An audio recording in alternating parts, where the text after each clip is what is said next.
Assalamualaikum warahmatullahi wabarakatuh. Bismillahirrahmanirrahim. Alhamdulillahi rabbil alamin. Wassalatu wassalamu ala sayyidil awwalin wal akhirin. Sayyidina wa maulana Muhammadin wa ala alihi wa sahbihi ajma'in. Wassabi'atu al-qudratu. Adapun sifat wajib Allah yang ketujuh adalah sifat kudrat. Wahia sifatun qadimatun qaimatun bidatihi ta'ala ay sabitatun lidatihi ta'ala yata'atta biha ijadu kulli mumkin wa i'damuhu ala wifqil iradati. Kudrat adalah sifat yang qadim, yang berdiri pada zat Allah Ta'ala, yakni yang sabit bagi zatnya Allah Ta'ala. Ya ta'atta biha, yang hasil dengan kudrat itu oleh mengadakan segala yang mungkin dari tidak ada menuju ada, wa i'damuhu, dan meniadakan yang mungkin dari tiada ada menjadi tidak ada, ala wifqil iradati, sesuai dengan kehendak Allah Subhanahu wa ta'ala. Wallahu alam bisawab. Segini aja. Saudara-saudara sekalian yang mulia, sesudah kita membahas panjang lebar daripada sifat salabiyah, dari mulailah kita membahas qidam baqa, mukhalafatuhu lil hawadisi, qiyamuhu binafsihi, sampailah wahdaniyat. Maka mulai malam hari ini kita akan membahas tentang sifat ma'ani, namanya sifat ma'ani. Sebab dari 20 sifat wajib Allah itu diklasifikasikan menjadi 4 bagian. Ada namanya sifat nafsiyah, itulah sifat nomor 1, yaitu sifat wujud. Sifat nafsiyah itu adalah sifat yang menunjukkan kepada hakikat zat, tidak ada makna yang lebih atasnya. Itulah namanya disebut sifat nafsiyah. Dalam bahasa yang lain, al-halul wajibatu lidzat ma damat dzat ghairu mu'allalatin bi'illatin. Kedua namanya sifat salabiyah, yaitu setiap-tiap sifat yang menunjukkan atas ketiadaan sesuatu yang tidak layak pada zat Allah. Salab maknanya Allah itu tidak baru, tidak binasa, tidak sama dengan makhluknya, tidak butuh kepada yang lain, dan tidak berbilang. Itulah namanya sifat salabiyah. Malam hari ini kita mulai membahas sifat ma'ani. Kalau sifat salabiyah 5, ada 6, 5. Jadi yang sudah 2. Satu sifat nafsiyah nomor 1, kedua sifat salabiyah nomor 2 sampai 6, dan ketiga sifat ma'ani nomor 7 sampai 13, dan keempat namanya sifat ma'nawiyah. Apa itu sifat ma'ani? Sifat ma'ani itu setiap-tiap sifat yang maujud, yang qadim, yang berdiri pada Allah, yang menyebabkan ada ta'alluq, ada perkara lain. Aujabat lahu hukman, namanya. Ada perkara lain, yakni dari sifat kudrat adalah disifati dengan kaunuhu qadiran nanti. Jadi yang namanya sifat ma'ani itu kullu sifatin maujudatin qaimatin bimawjudin aujabat lahu hukman. Sifat ma'ani ini, saudara, adalah sifat kemahasempurnaan Allah. Singkatnya agar mudah, dengan kita mengkaji sifat salbiyah dari mulai qidam, baqa, mukhalafatuhu lil hawadisi, qiyamuhu binafsihi sampai wahdaniyat, maka dengan itu nyata dan jelaslah maha sucinya Allah daripada hal-hal yang tidak layak dengan Allah subhanahu wa ta'ala. Maka dalam sujud kita dalam solat, subhana rabbiyal a'la wa bihamdihi. Apa itu subhana rabbiyal a'la? Allah tidak ada kekurangannya. Maha suci Allah dari segala kekurangan. Allah butuh anak? Tidak ada. Allah butuh disembah sama kita? Tidak ada. Udah qiyamu binafsihi. Allah sama dengan makhluknya? Enggak ada. Allah binasa? Enggak ada. Allah baru? Enggak ada. Nyata suci Allah dari segala kekurangan. Dengan kita sifat ma'ani akan nampak jelas sifat-sifat kemahasempurnaan Allah subhanahu wa ta'ala. Maka dalam zikir itu kenapa subhanallah dulu baru wa bihamdihi? Karena subhanallah itu membersihkan dari yang tidak layak, wa bihamdihi menghiasi dengan segala kesempurnaan. Bahasa mudah, kita orang itu terlebih dahulu mandi, baru pakai baju yang bagus-bagus. Ada enggak orang badannya kotor daripada got lalu langsung pakai baju bagus baru mandi? Apa mandi dulu, apa pakai baju dulu? Mandi itu apa artinya? Membersihkan. Jadi susunan yang ada, ulama susun ini sifat sebagai pelajaran. Terlebih dahulu kita membersihkan dari segala yang tidak layak, baru kemudian kita menghiasi dengan segala yang sempurna. Dari sana bakal muncul ilmu tasawuf. Ada namanya takhliyah, membersihkan hati dari akhlak tercela, baru muncul tahliyah, menghiasi hati dengan akhlak-akhlak yang terpuji.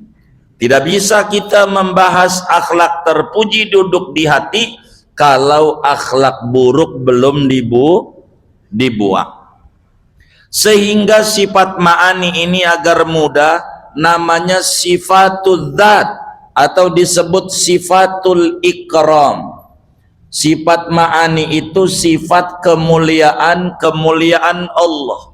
Sesudah kita faham tentang Tuhan, bahwa Tuhan itu ada, biar gampang saya akan tanya sama saudara, mengulas dulu sebelum saya lebih lanjut.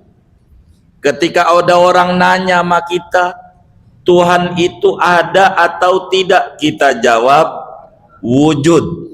Nah begitu, kita jawab wujud.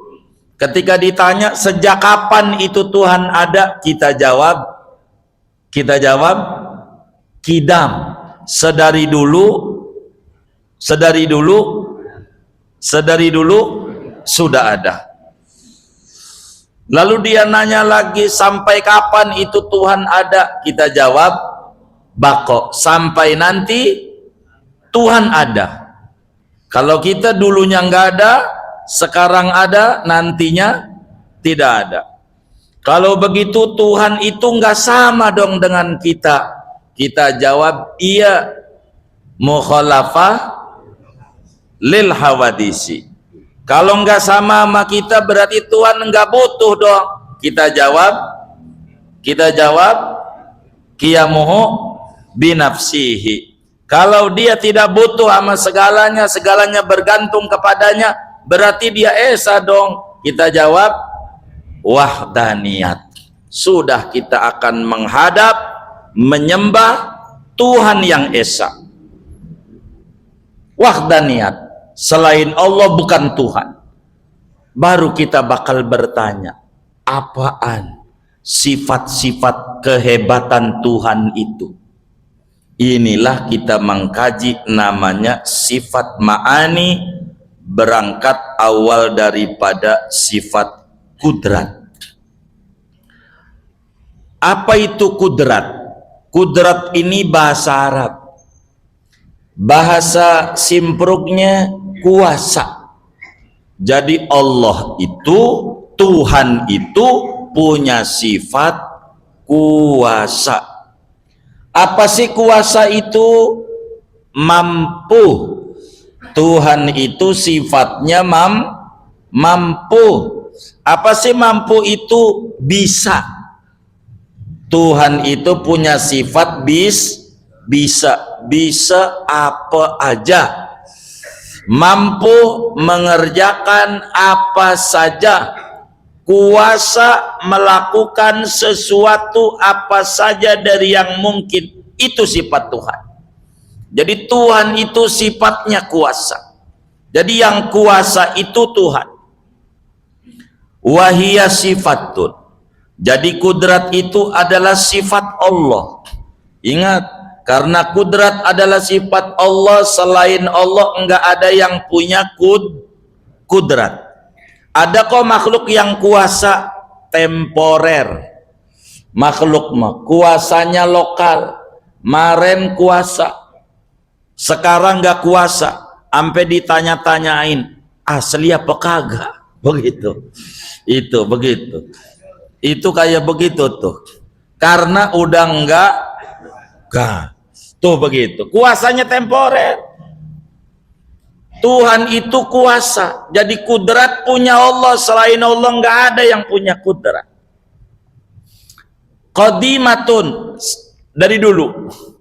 Allah mah dulu kuasa, sekarang kuasa, nanti kuasa.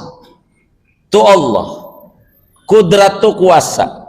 Nah kalau kuasa bakal muncul pertanyaan tambahan.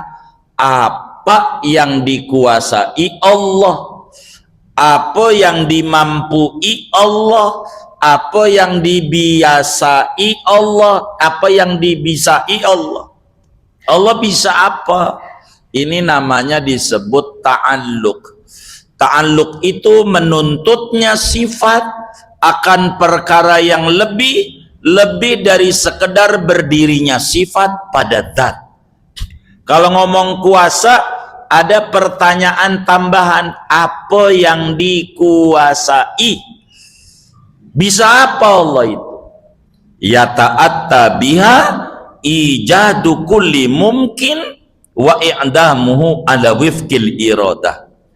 Allah itu bisa apa? Bisa ngadain yang belum ada menjadi ada. Paham itu? Allah itu bisa yang tadinya nggak ada menjadi ada. Yang tadinya kita miskin, bisa Allah merubah kita menjadi kaya. Sebab Allah sifatnya kuasa. Jadi kita nggak boleh pesimis. Jangan sampai kita kata, emang gua mah dari zaman Kibenenda, kakek nenek juga miskin. Ini namanya nggak paham kudrat. Belum apa-apa udah pesimis. Nggak boleh. Allah tuh kuasa. Apa aja bisa.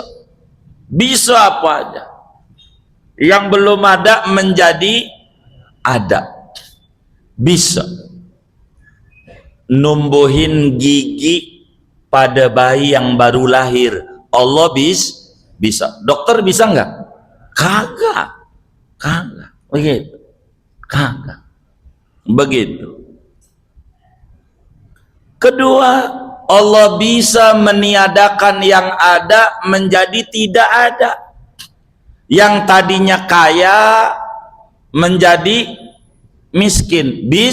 Bisa. Kalau kita kaya jangan sombong. Begitu. Karena Allah kuasa. Begitu.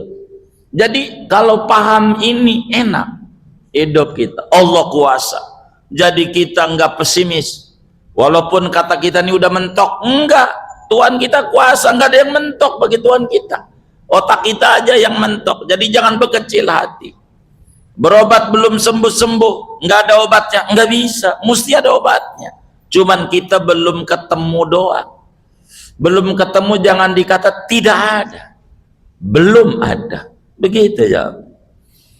Jadi Allah itu bersifat kuasa. Kuasa mengadakan yang mungkin dan meniadakan yang mungkin. Yang mungkin tuh yang bisa ada, bisa tidak. Mungkin. Perlu diketahui oleh kita, yang disebut barang mungkin ada 4. Ini semuanya Allah kuasa. Mungkin ada 4 macam. Pertama namanya mungkin maujud ba'dal adam. Mungkin maujud ba'dal adam. Apa artinya? Mula-mula tidak ada, kemudian ada. Mula-mula enggak ada, baru kemudian ada. Itu Allah bisa. Contoh, kita belum punya anak, baru nikah, lalu anak kita lahir. Itu anak kita namanya mungkin maujud ba'dal adam. Mula-mula kagak ada, baru kemudian ada. Nih yang ngadain Allah, bukan kita hebat, kagak. Buktinya banyak yang menikah puluhan tahun gak punya anak. Yang hebat mau yang punya kudrat. Begitu. Itu namanya anak kita tuh mungkin maujud ba'dal adam. Yang ngadain anak kita tuh dulunya tidak ada, sekarang anak kita ada. 2. Mungkin ma'dum ba'dal wujud. Mungkin ma'dum ba'dal wujud. Apa itu?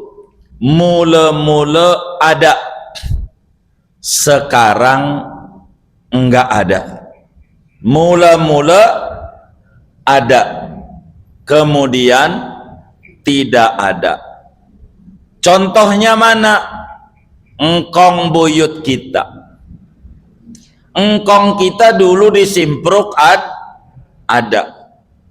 Baba kita dulu disimpruk ada. Sekarang enggak ada. Ke gang kubur, tahu gang kubur enggak? Begitu, enggak ada. Tuh engkong kita tuh dulunya ada, sekarang enggak ada. Yang membuat engkong kita ada menjadi tidak ada adalah Allah yang bersifat kudrat. Kenapa engkong kita, baba kita enggak ada? Justru kalau ada kita mau tinggal di mana? Kan tanah itu tanah engkong kita. Bener nggak? Bener nggak? Lah kalau dia ada kita mau di mana? Untung nggak diadain, diwafatin. Kan jadi milik kita. Bener nggak? Ujungnya kita aja yang jual, beli kagak kita. Bener nggak? Bener nggak? Tuh begitu. Saya curiga main nyengir-nyengir nih. Kan begitu ya kan? Begitu. Namanya engkong kita tuh mungkin ma'dum ba'dal wujud. Dulunya ada, sekarang tidak ada. Tidak adanya tuh yang membuat tidak ada engkong kita yang tadinya ada adalah Allah dengan sifat kudratnya. Begitu, dengan sifat kudratnya. Begitu. 3. Mungkin sayujad. Mungkin sayujad. Apa itu mungkin sayujad? Barang mungkin yang sekarang belum ada tapi pasti ada. Itu namanya mungkin sayujad. Contoh hari kiamat. Hari kiamat tuh udah ada belum?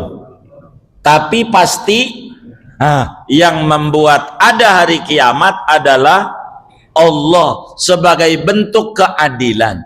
Banyak di dunia ini orang bener dituduh kagak bener, orang kagak bener dielu-elukan, di framing seakan-akan orang bener. Begitu.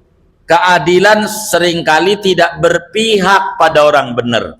Oleh karena itu nanti bakal ada yaumul jaza, yaumul hisab, hari di mana bakal ada pembalasan, hari di mana bakal ada perhitungan. Begitu. Mungkin sayujad. Mana lagi? Yang keempat, mungkin alimallahu annahu lam yujad.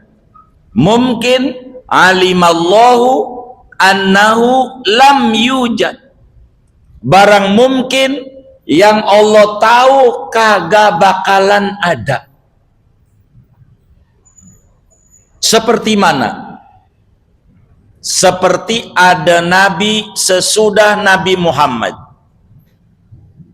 Kalau ditanya mungkin nggak sesudah Nabi Muhammad ada nabi, kalau disebut dalam ilmu tauhid pakai akal mungkin, tapi mungkin yang pasti kagak bakalan ada, karena Al-Quran sudah gariskan walakin Rasulullah wa khataman nabiyyin.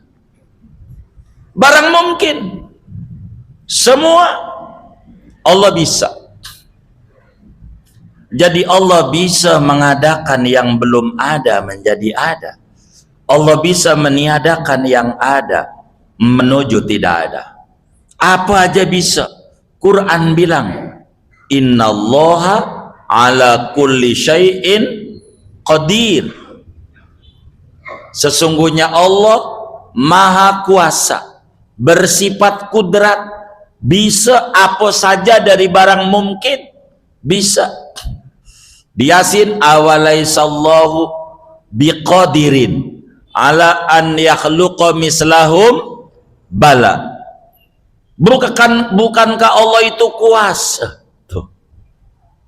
Allah itu kuasa, apa aja bisa. Begitu. Apa aja bisa.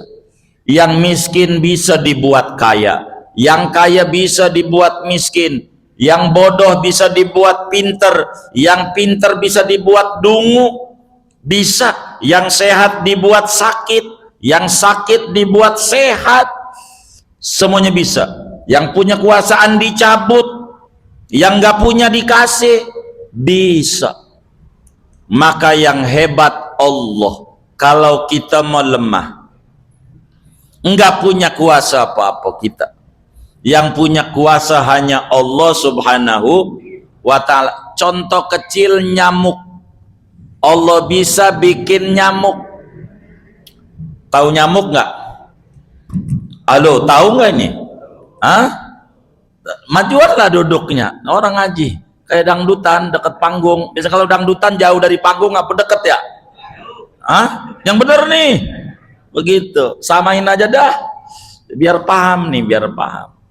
Allah kuasa bisa bikin nyamuk. Tahu nyamuk nggak? Baik, kakinya ada berapa? Lah katanya tahu. Ini kan diuji pengakuan itu. Hah? Jadi bagaimana ini? Berarti belum tahu, ngaku-ngaku doang itu. Begitu. Kakinya ada berapa tuh? 6. Nyamuk tuh kakinya 6. Kakinya 6. Ada sayapnya enggak? Berapa? Ngaku tahu yo. Berapa? 4. Ada matanya? Ada. Berapa? 2. Ada belalainya? Hah? Ada enggak? Ada. Emang gajah doang yang punya belalai? Begitu. Begitu. Ada belalainya?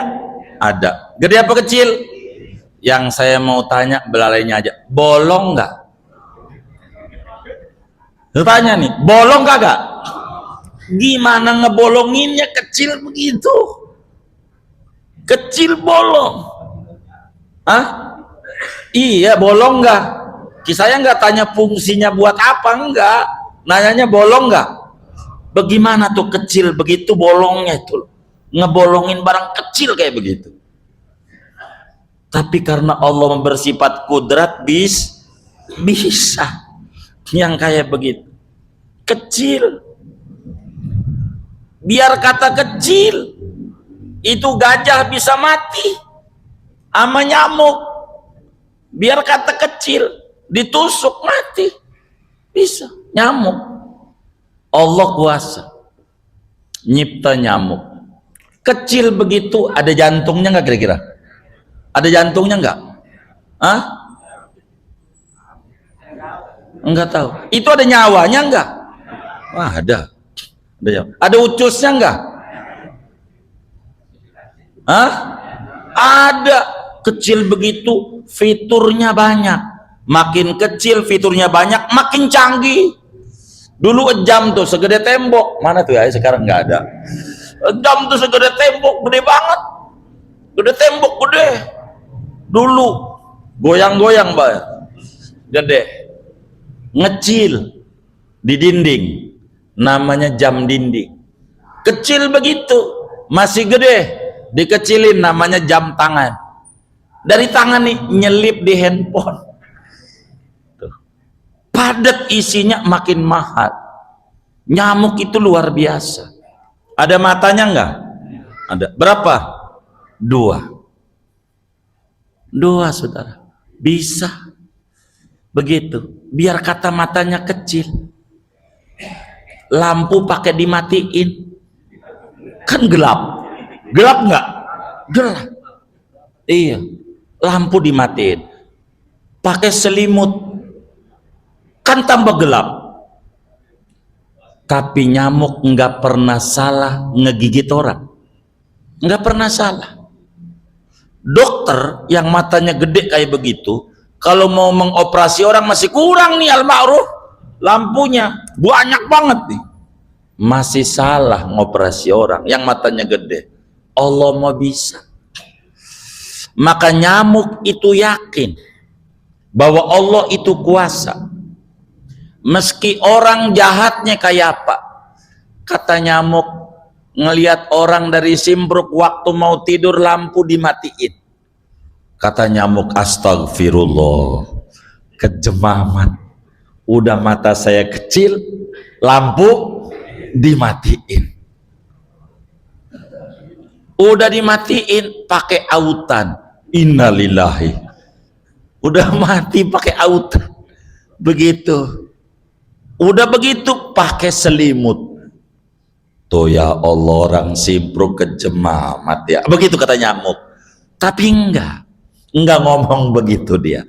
Terserah lu mau pakai selimutnya 7 ke. Kata nyamuk, mau lu matiin semua ke serumah, bukan kamarnya doang. Saya yakin Tuhan saya kuasa. Pokoknya gua bakalan hidup. Tuhan kasih rezeki sama saya. Keyakinannya pada Allah bersifat kudrat membuat nyamuk hebat. Karena yakin sama Allah, Allah kasih pengetahuan sama nyamuk. Lu bunyiin deket kupingnya. Kata Allah nih, sama apa? Sama nyamuk. Itu dia pakai selimut tebel. Itu pakai selimut, dibuka selimutnya. Kata nyamuk, emang Allah kuasa. Dibuka. Yang tadinya ditutup tebel dibuka. Udah dibuka. Ini rezeki udah mau deket, kata nyamuk. Kata Allah, bunyiin aja lagi. Dibunyi lagi dekat kupingnya. Wing wing wing wing. Marah kita. Kurang ajar banget nih. Kata kita di hati sama nyamuk, maka dengan marah langsung pembuluh darah kita lebar. Maka nyamuk bisa sedot darah kita. Begitu saudara. Hebat nggak Allah? Hebat. Maka nyamuk nggak bingung. Nggak bingung. Begitu. Nyamuk ini makanannya serangga. Banyaknya. Hidupnya di pepohonan, di hutan. Tujuannya agar supaya serangga ini tidak merusak daripada pepohonan, biar tetap hijau dan juga enak dipandang. Nyamuk, kata orang kampung, gegembel namanya. Begitu. Pohon-pohonan. Akhirnya ini pohonannya dirusak oleh manusia.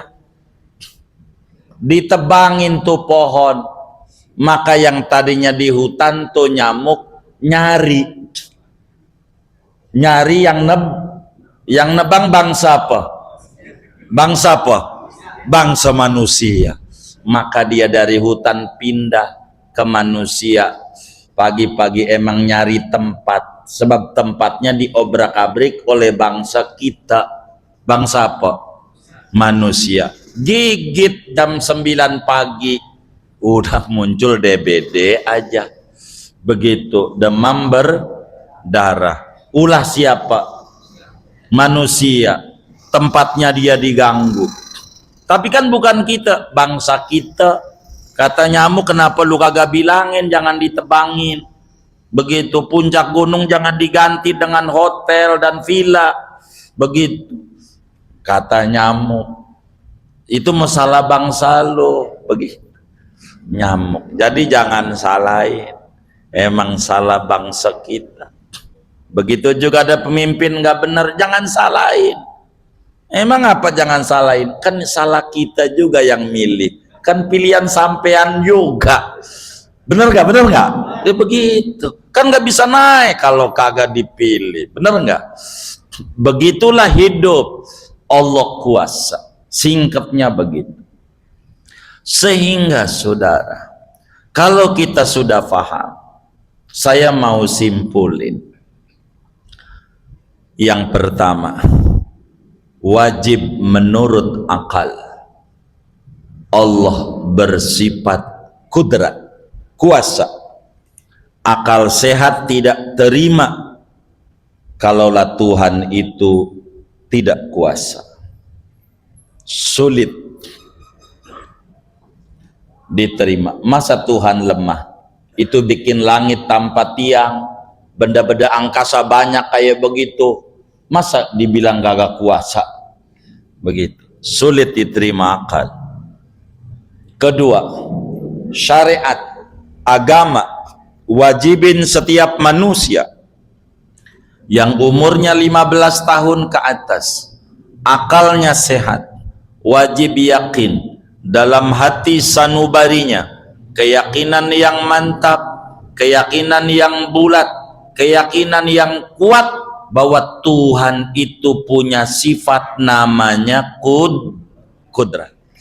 Oleh karena agama yang wajibin, maka kalau kita nggak yakin, iman kita nggak sah. Nggak yakin, iman kita nggak sah. Kalau kita yakin, iman kita sah. Iman kita sah. Yang ketiga, bagaimana cahaya keimanan pada sifat kudrat ini? Dan ini bagian yang kita jalani dalam hidup saudara. Kalaulah kita yakin, seyakin-yakinnya bahwa Allah subhanahu wa ta'ala bersifat kudrat, kita jangan jadi orang yang pesimis. Itu rumus. Anda tidak boleh pesimis, tapi jadilah orang yang optimis, yang mantap dalam menjalani hidup. Sehingga kita nggak boleh gunjang-ganjing yang ada Allah. Dan kita pahami bahwa dunia ini negeri ujian. Dan Allah kuasa memberikan ujian kepada makhluknya dengan berbagai daya kemampuan daripada makhluknya. Sehingga dalam menjalani hidup ini, ini ngaji kudrat supaya kita ada buah. Dalam menjalani hidup ini seringkali kita mengalami ujian. sesuatu yang musingin kita. Ada kalanya anak, ada kalanya keluarga, sian diomelin mulu sama bininya. Ada nggak nih yang diomelin bininya?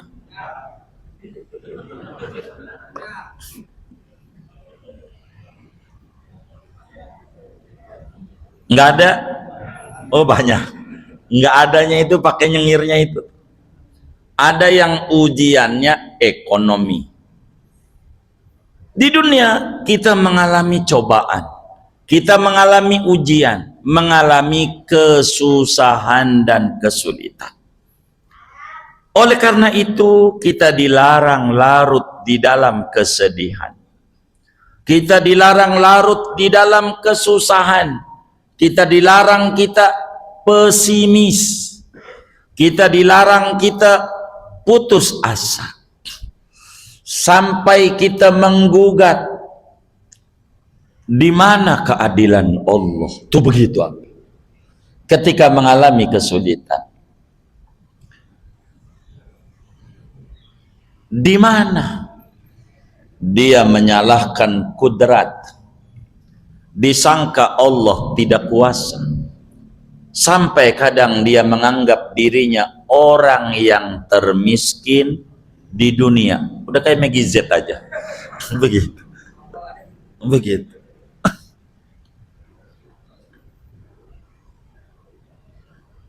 Orang yang berkeluh kesah, orang yang pesimis, orang yang tidak optimis di dunia ini, pastikan hidupnya tidak bahagia.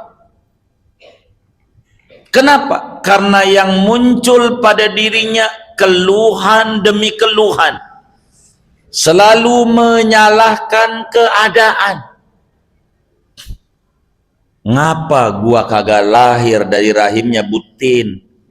Pengen kayak Tommy kudu masuk penjara dulu. Jangan kayak gitu-gitu. Pakai nyalahin orang tua. Enggak. Orang tua kita juga lahirnya itu enggak bawa apa-apa. Kayak kita. Semua yang kaya-kaya itu lahirnya enggak bawa apa-apa. Enggak. Maka orang yang berkeluh kesah, orang yang sering mengeluh, pasti hidupnya tidak bakalan bahagia. Keluhan mungkin sedikit melegakan perasaan, akan tetapi tidak akan merubah keadaan. Jangan kita bertanya, mengapa? Ini pertanyaan bukan orang yang ngaji kudrat. Mengapa saya miskin? Mengapa saya sakit? Mengapa? Jangan. Tapi orang yang ngaji kudrat bertanyanya pakai apa? Apa yang mesti saya lakukan dalam kondisi kayak begini? Kalau kita sakit, apa yang saya harus lakukan ketika Allah menguji saya dengan sakit? Apakah gara-gara saya waktu sehat kurang mau zikir, sehingga Tuhan colek giginya yang tadinya 3 tahun lalu sakit, sekarang nggak kumat-kumat, hari ini kumat, akhirnya mulutnya nyebut nama Allah, ya Allah, ya Allah, ya Allah. Apakah biar ingat Allah? Begitu. Apa yang saya harus lakukan dalam keadaan miskin begini? Bukan mengapa saya miskin, bukan. Sebab miskin bukan sama dengan hina, sebagaimana kaya bukan sama dengan mulia. Enggak ada rumus. Kalau kaya adalah mulia, Korun kaya. Miskin sama dengan hina, Nabi Isa miskin. Boro rumah Nabi Isa. Anak borok, bini nggak ada. Bini. Biar kata kita miskin, alhamdulillah. Bini punya. Biar kata cerewet. Bener nggak? Bener nggak? Bener nggak? Punya bini. Bagus. Begitu. Bagus. Begitu. Dikerokin nama bini, masuk angin. Begitu. Dipijitin nama bini. Kan enak. Ampe bininya nanya, "Bang, kamu nih dulu sebelum nikah siapa yang mijitin? Siapa yang ngerokin?" "Begini Neng, dulu sih nggak pernah puyeng." Begitu dia jawab. "Kurang ajar lo, gua penyebab puyeng lo." Begitu kata bininya. Begitu. Ini nggak bener ini, kata bini. Jadi kalau kita miskin, apa yang harus kita lakukan? Bersifat qanaah. Qanaah. Inilah kita ngaji kudrat. Apa tuh qanaah? Merasa cukup dari apa yang Tuhan beri, meski sedikit. Bahasa lainnya, menganggap banyak pemberian Tuhan meski sedikit. Itu namanya qanaah. Puas, syukur aja, girang aja. Kalau kita qanaah, inspirasi ketemu. Contoh, ada perempuan mengerti kudrat, dibagi tua sama lakinya duit 20.000, karena emang hasil gojeknya cuma 20 hari itu. Dia bilang, "Mah, ini duit buat masak hari ini 20.000, tapi saya pengen makan daging sapi." Enggak ngomel. "Baik Bang, terima kasih." Enggak marah, enggak apa. Ini namanya istri qanaah. Lalu dia masak, ditaruh di meja makan. Mana daging sapinya? Itu di meja makan, ditutup saji. Dibuka, kok kuah doang? Ini roiko rasa daging sapi. Apaan? Apaan? Cerdas. 20.000 pengen makan daging. Begitu. Jadi itu bisa ketemu ampe roiko. Ya karena dia qanaah. Orang dulu begitu. Coba lihat kakek neneknya, atau dulu masa-masa kecilnya di mana orang tua kita anaknya banyak. Tempe aja pakai dipotong kecil-kecil, ditaruh di piring. Nasi silakan ambil. Sayur, emang sayur bening, sayur asem, modalnya kuah doang yang banyak. Itu bebas. Tapi lauk udah dibatasi. Pernah ngalamin nggak? Hah? Pernah ngalamin nggak? Oh, berarti udah tua. Begitu. Itu kenapa? Itu saking cerdasnya. Orang qanaah tuh ketemu. Ketika anaknya bakal ngomel nih, besok tempe lagi, diputer, dikasih tepung tuh tempe. Jadi gede banget. Ya Allah, segede piring. Begitu. Yang penting anaknya girang aja. Padahal makanya tempe lagi. Besok dibacem, ketemu orang qanaah. Padahal makannya itu aja makanannya, itu lagi. Variasi itu muncul gara-gara punya sifat qanaah, merasa cukup dari apa yang Allah beri. Rumah kita gede, sama yang tinggal di Permata Hijau. Dia juga yang rumahnya gede kayak begitu, kira-kira tidurnya melotot apa merem? Saya tanya, melotot apa merem? Lah kita yang tinggal di DPR deket pinggir rel, ada nggak yang tinggalnya di DPR nih? Oh banyak. Itu kira-kira tidurnya melotot apa merem? Sama. Udah belum? Udah. Oh belum. Itu begitu saudara. Begitu. Lah dia rumahnya gede, Sabtu Minggu ke puncak. Ditanya, "Pak, ngapa ke puncak?" "Sumpek gua." Lah sumpek. Ini yang sumpek apanya nih?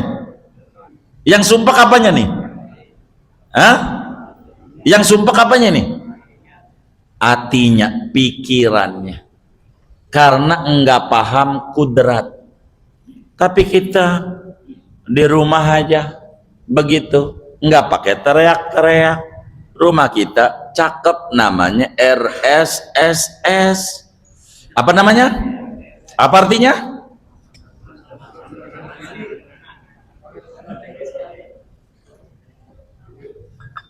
Rumah sangat strategis sekali. Rumah sangat strategis sekali. Orang qanaah ketemu. Kenapa strategis? Ke dapur dekat. Bener nggak? Bener nggak? Ke kasur dekat, ke sumur dekat, ruang tamu dekat. Bangunin bini dari dapur pakai kaki, nyampe. Itu tempat kalau kemana-mana dekat, tempat apa namanya?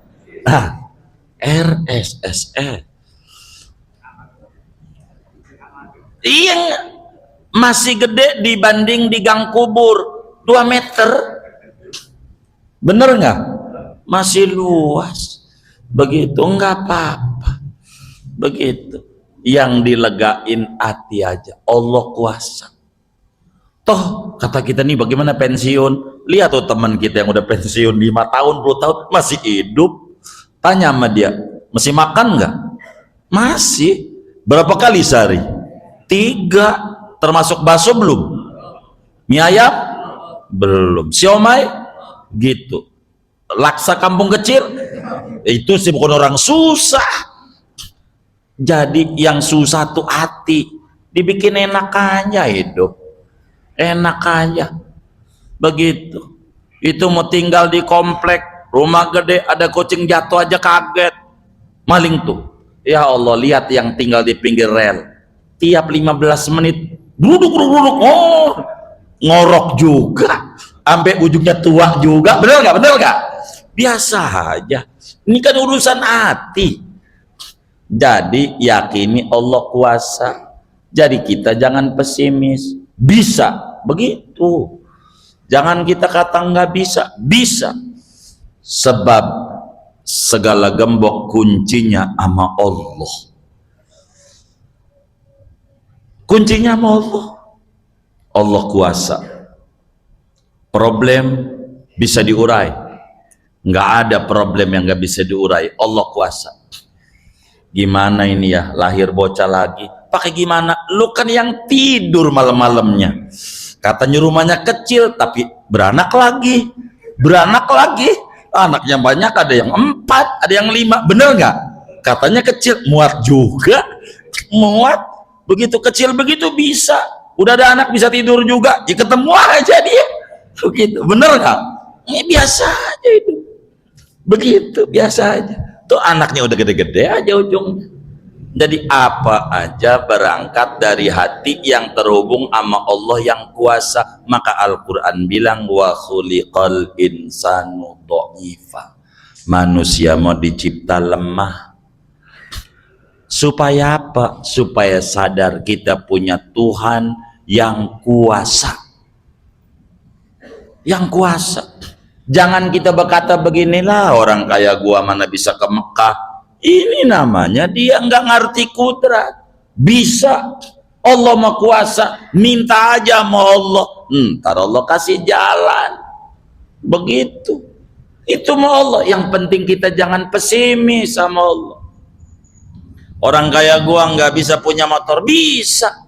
Itu mah nanti Allah. Jangan kita putus asa. Tuhan kita kuasa. Jadilah orang yang optimis. Jangan bingung. Dan banyak Nabi mengajarkan solusi kepada para sahabat-sahabatnya ketika mengalami kebingungan. Dibenerin akidahnya supaya orang itu mantap. Biar kita diberikan kuasa sama Allah. Sampailah Sayyidina Mu'ad bin Jabal saat bingung, bisnisnya anjlok, usahanya udah mulai mau runtuh, mukanya pucat, ditanya, kenapa kamu Mu'ad? Usaha hancur-hancuran Nabi. Kamu jangan bingung, Allah kuasa. Baca, Allahumma malikal mulki tu'til mulka man tasha wa tanzi'ul mulka mimman tasha wa tu'izzu man tasha wa tudhillu man tasha biyadikal khair innaka ala kulli syai'in qadir rahmanad dunya wal akhirah wa rahimahuma tu'tihima man tasha wa tamna'u minhuma man tasha irhamni birahmatin min 'indik tughnini biha an rahmati man siwak. dibaca sama Mu'ad bin Jabal, zikir, yakin Allah kuasa, bangkit lagi ambak-ambakan. Sampai kemudian Nabi, kenapa Mu'ad nyengir-nyengir? Beres persoalan Nabi, tu wiridan. Andai kamu punya hutang segede gunung Uhud, no, segede itu emas bentuknya, Allah bereskan asal membaca aurat yang saya bagikan kepada kamu itu. Begitu. Maka kita jangan putus asa, kita harus optimis, yakin, hakul yakin. Ayam aja bisa ngasih makan, begitu. Kucing aja bisa makan ikan, padahal ikan adanya di laut dan sampai niari. Kucing takut sama air, takut apa berani? Takut. Rezekinya di air, hidup. Masa kita ada tangan, ada kaki, ada akal, bingung? Ada masalah pada tauhid kita. Lurusin tauhid Anda, bahagia akan menghampiri Anda. Wallahu a'lam bishawab. Segini aja ngaji kita. Ada yang ditanya mungkin?